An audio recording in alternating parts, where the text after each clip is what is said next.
मोठी बातमी वैभव खेडेकरांची आता चांगलीच गोची झाली आहे, कारण खेडेकरांसोबत भाजपामध्ये गेलेले पदाधिकारी हे मनसेमध्ये परतले। ते जिल्हाध्यक्ष अविनाश सौंदळकर, उपजिल्हाध्यक्ष अरविंद मालाडकर यांच्यासह अनेक पदाधिकारी आणि महिला पदाधिकारी या राज ठाकरेंच्या भेटीसाठी पोहोचले।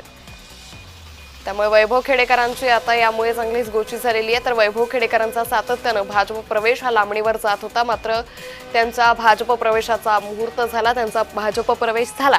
मात्र यानंतर आता वैभव खेडेकरांसोबत त्याच्या पदाधिकाऱ्यांनी भाजपमध्ये प्रवेश केला होता, ते मनसेत परतले। या संदर्भात अधिक माहिती घेऊयात आमचे प्रतिनिधी जय पवार यांच्याकडून। जय, वैभव खेडेकरांसोबत जे पदाधिकारी भाजपत गेले होते त्यांनी पुन्हा एकदा मनसेची वाट धरली आहे। आपण जर पाहिलं तर वैभव खेडेकर यांचा यापूर्वी भाजपमध्ये जो तो प्रवेश झालेला पाहायला मिळाला।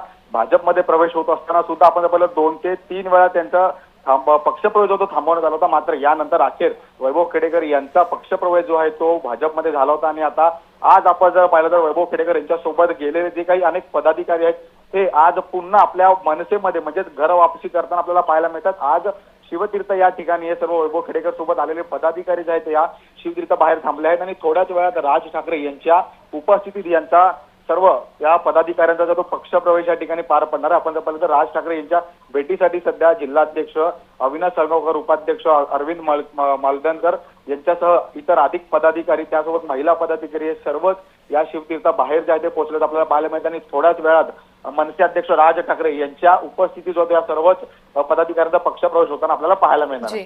धन्यवाद जय, आपण दिलेल्या सविस्तर माहितीसाठी।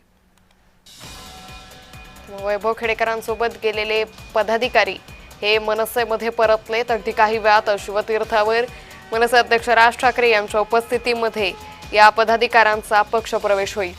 त्यामुळे खेडेकरांसोबत भाजपामध्ये गेलेले सौंदळकर त्याचबरोबर उपजिल्हाधिकारी यांनी आता मनसेमध्ये परतण्याचा निर्णय घेतलाय।